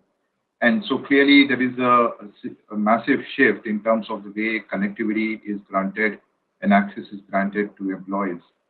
So those organizations who have not invested in multi-factor authentication, more control on managed devices, which is basically company-owned devices, and on borderless security, for those organizations, clearly there is a significant amount of risk which gets accrued because of this massive shift of where the workloads are connected. And but fortunately, we've been having a very clear strategy for Infosys in terms of how we wanted to enable borderless security and mobility for our employees much before COVID impacted us. And so we had the necessary infrastructure to include all those controls and more to allow a seamless and secure and safe connectivity from anywhere, any place, any device. And so when we did this change, we were fairly comfortable to enable this change. And I think it is also well known how we managed this whole transition with IT, technology, delivery, HR, and everybody coming together to aid all the processes working from home seamlessly. Of course, when we say that, cybersecurity is all about looking at not just what is the current, but also looking at the emerging threats and the future threats in terms of building a more resilient infrastructure. And so we have constantly reviewed at how the architecture need to be changed, and we have made incremental changes to that to make it more robust and more futuristic, to not just manage the risk of today, but also when we have a future model of working, which we believe is perhaps going to be hybrid, we will need to make sure that there is enough security in supporting all these models. So that's really the way we have adopted and how we have managed cybersecurity for this transformation.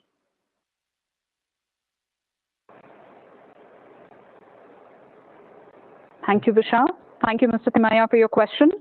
From the Times of India, I'd now like to invite Mr. Avik Das, who joins us on video, for his question. Hi, good afternoon. Can you hear me? Yes. Great, thank you. I have one question for Nari and a couple for Chris. Nari, the first question is about that, the cloud adoption. When you say, of course, I mean, there has been a lot of transformation, digital transformation, and companies looking to move to the cloud.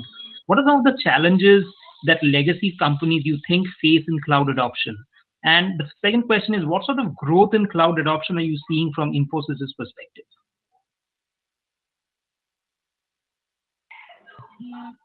No, absolutely. I think when people looked at cloud, I think definitely the initial, view on cloud was it was looked at as a cost play as well as an agility play. I think that's what happened over the last. Realize that quickly the cost economics which people talk about in a public cloud play is not as simple as what it sounds. There are especially enterprises which have invested in technology for a long time. They realize that moving to a cloud is not necessarily the most optimal solution for them. So businesses deal with the issue of what is an optimal cloud strategy for themselves.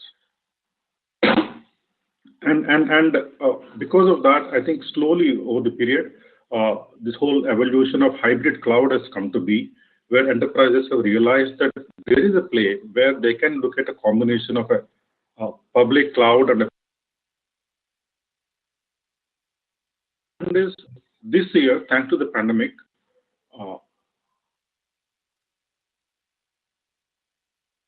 Hear you.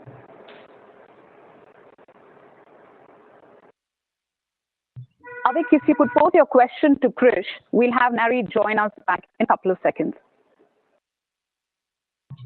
Avik, you're on mute, please, if you could unmute yourself. Sorry. Okay. Couple of questions for Chris. How does the work look like in the next decade, and how is HR shaped for the new normal? That's the first question.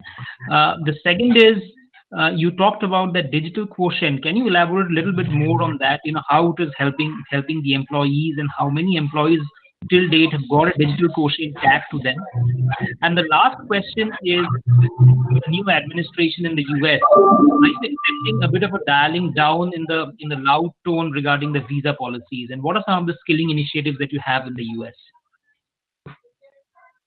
Avik, yeah, you got those questions.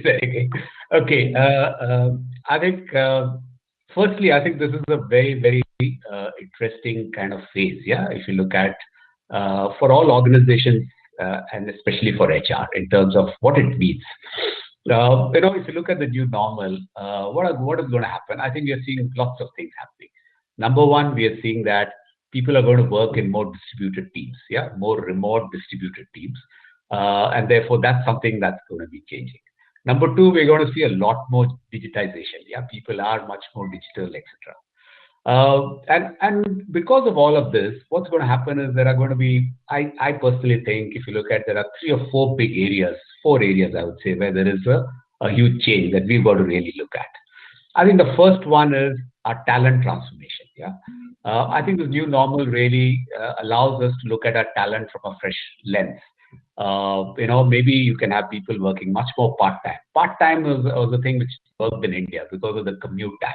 Now I think that's something we can really look at. This flexibility offers many more people to look at work, maybe people from different locations. So therefore, lots more flexible people who wanted flexible work are going to be in the workplace. So that's going to be another big area we're going to be looking at. So therefore, this whole talent is a big part there. The second part of this whole talent is skilling them. And I already spoke to you, and I'll talk a little bit about the DQ, is because you now need heavy talent, which is, completely in tune with the future. Even leaders, managers, leaders also have to change.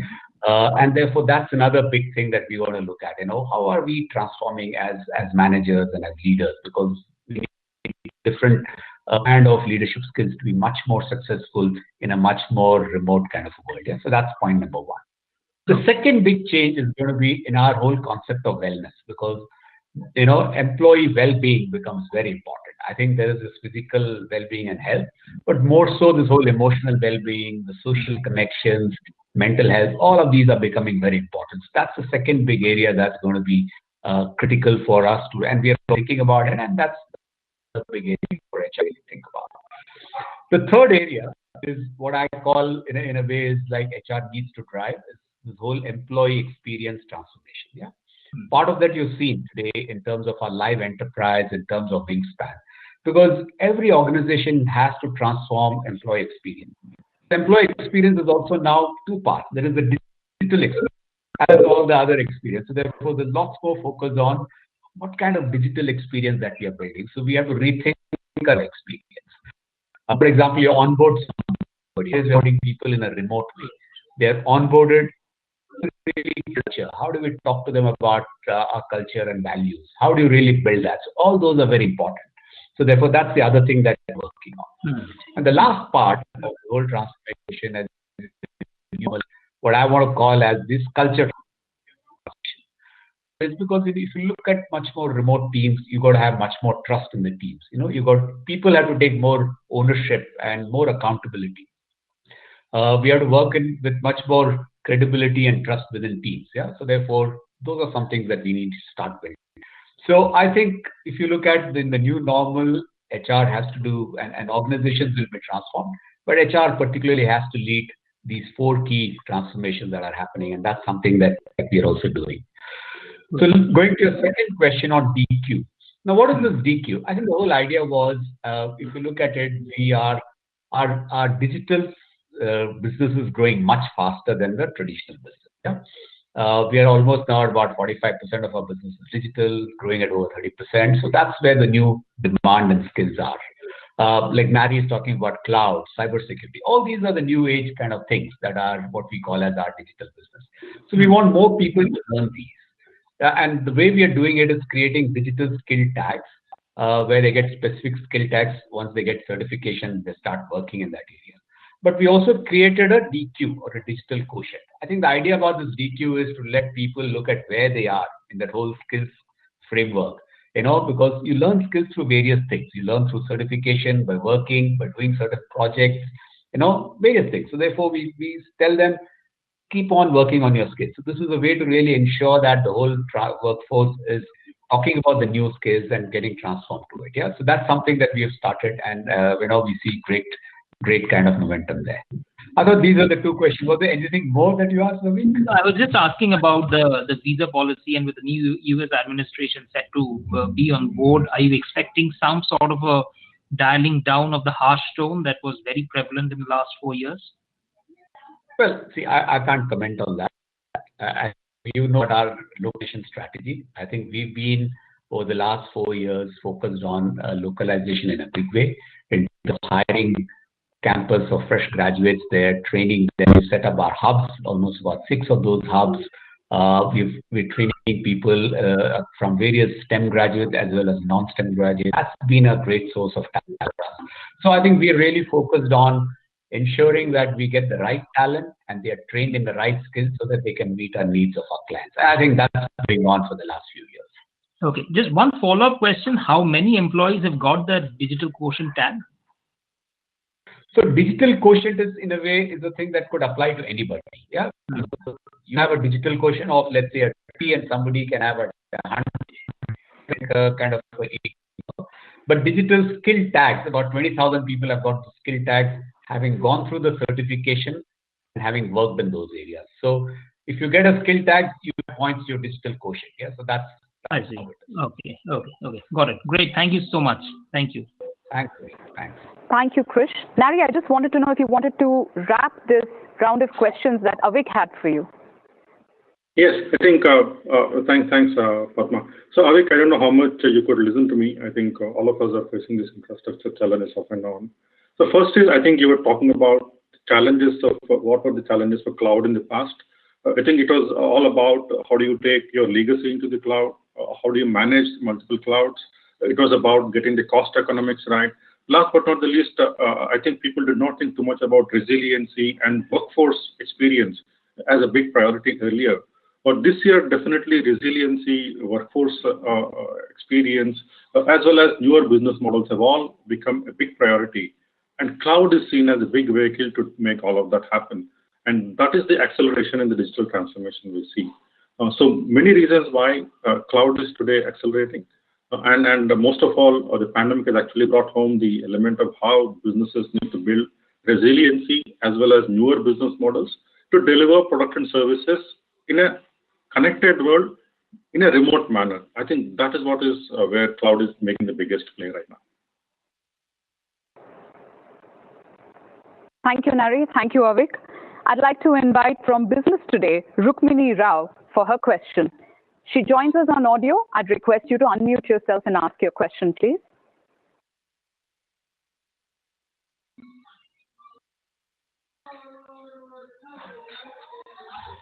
Rukmini, you're still on mute if you're asking a question. Hello, am I audible? Yes, you are now, Rukmini. Welcome. Great. Thanks. I have a two-part question to Nari and also one question to Chris. First, Nari, sir, I understand in terms of, you're seeing all other peers also looking at cloud in a very, in a more of the, sharp focus around cloud offerings, etc. What do you think is going to be, key factors when it comes to determining who will be able to garner a huge market share when it comes to cloud business that's out there? Two, also that largely now we're looking at a collaborative approach when it comes to hyperscalers when we are looking at IT services companies. With time, they at some point in time become competitors as well, right? Perhaps by offering when it comes to data analytics or artificial intelligence and things like those. What would again determine how IT services firms will be able to retain that part of revenue even in a mid to long term range, sir? And Chris, I will perhaps come to the question once I'm done with this. Yeah, okay. So thank you, Rukmini. I think that's a very insightful question. First is how can we be successful in the new opportunities around cloud? And we are betting on 3-4 things. First is we are betting on building a set of professionals and competencies. And I think we already spoke about how Wingspan is helping us digitally empower our employees and build the skills. So it's about having the right skills in the organization. That's the first one. Second one is about also investing into the right IPs and platforms. So you saw the Polycloud platform. We have multiple platforms like that. We have invested in them in the past. We'll continue to invest them into the future. So one is about people, second is about platforms. Third one is also about partnerships. As you know, we ourselves are not a cloud provider, nor are we a equipment manufacturer, but we have some very strong partnerships with all the public cloud providers, the hyperscalers, as well as the big leaders in the private cloud space. So for us, it's a combination of people, platforms, and also partnerships. And we want to bring all of this together. And we believe that over the years, we built significant momentum in all these dimensions. And that's also why earlier this year, we launched the Cobalt offering, where we brought all of this together. The full power of Infosys, our past investments, our partnerships, of course, the relationships we have with our existing customers. We think if we bring all of this together, we can definitely win in this space. I think customers have seen us deliver in the past, in the previous technology transformations. I think they also trust us to do the same thing here. It's up to us to have this opportunity, build the required, like I said, partnerships, competencies, and also the platforms and IPs. And that's what we are focused on. And I think the second question was about today, your partners are becoming competitors and the landscape is changing. How do the service providers stay relevant? If I understood right, that's your second question. So I think end of the day, Rukmini, it's about staying relevant for the customers. It's about staying ahead of the curve. And it's about making the right investments. If you see the path Infosys has taken over the last 3 years with the investments into digital, I think we've had a very structured approach and we've invested in a gradual manner, but a sure manner, trying to make sure that we build the required solutions, required service offerings, make sure we have the right partnerships. We also have done the right acquisitions in the last 3 years. If we continue to understand what is required in the customer space, we continue to identify a way in which we can stay relevant, there's no reason why we cannot continue this market leadership which the service industry enjoys today. I hope I have answered your question. Sure. Thank you. Recently on Analyst Day that was held, I believe the CEO spoke about turning Infosys to a more profitable company in the medium term. Do you want to understand in terms of the people strength and especially the talent itself that figure out in ensuring profitability, and what are the people side levers that you think are going to be relevant when you're looking at a midterm goal of becoming more profitable than you are today? I think the key lever is to have the right skills. The key lever is to have the right skills of people, Rukmini. Yeah, I think we are, as you said, I think be available with the right talent for the right business. So I think if at all, in a simple way, it is the right skills at the right time at the right place. I think that's the key mantra, and I think that's our focus. The whole thing about localization, the whole thing about reskilling, all of that is to ensure that we've got a great pipeline of talent with the right skills at the right time. Yeah, and I think if you see all the work that we're doing in terms of our focus on digital skills, the digital tags that we have, the complete reskilling or refactoring program, the new idea of DQ that we've introduced. And all of this is to ensure that what it is. If you get the right skills at the right time at the right place, then I think that's the mantra to success, I would say. If I can ask one additional question, some sense around how talent in extreme, high qualified or talent with niche skills are behaving in the market currently? What's the kind of demand, and how difficult is it to retain high value talent? Always been there. I think high talent has always been important. High performer skills have always been important. I think, and we've also really looked at different ways to really kind of ensure that we are able to retain them. Yeah. You've heard of our idea of having this power programmers, right? And what we do with power programmers is people who are very good, as developers, as programmers, they go through a kind of a bridge program. They do a test, they get selected, they go through a bridge program, and then they move as power programmers. That gives them a kind of a higher compensation. So we've got various ideas where niche performers or niche skills are actually rewarded, as they go into those different streams. We also ensure that I spoke to you about this digital tags. It's a small thing, but for niche skills, we give them those digital tags, and there's also a small digital bonus, skill bonus for those digital tags. And those are the other ways that we ensure that people with those skills are kind of, rewarded appropriately. But this is like, it's always there. People who are high performers and with niche skills are always in demand every time. And I think our job is really provide them the various opportunities to grow and kind of, ensure that they are at their best in this company.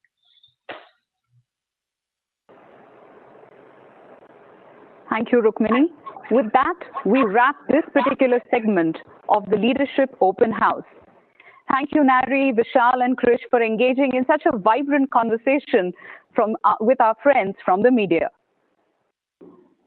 Thank you. Thank you all. Thank you. Thank you. Thank you, everyone. Well, time definitely flies when you're in great company. We'd like to thank our friends from the media who made time to join us today. We'd also like to invite you to access the self-guided tour, the details of which will be made available to you so that you can have a leisure walkthrough of the Infosys Living Labs. I'd also like to thank our chairman, Mr. Nandan Nilekani, CEO Salil Parekh, Nari, Saju, Vishal, Sridhar, Krish, and Victor for hosting us at the Infosys Living Labs. Well, we carry with us the excitement and the possibilities of tomorrow. And we definitely wish that you stay safe in this festive season and have a blockbuster 2021. With that, signing off from Infosys Bangalore.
Bye.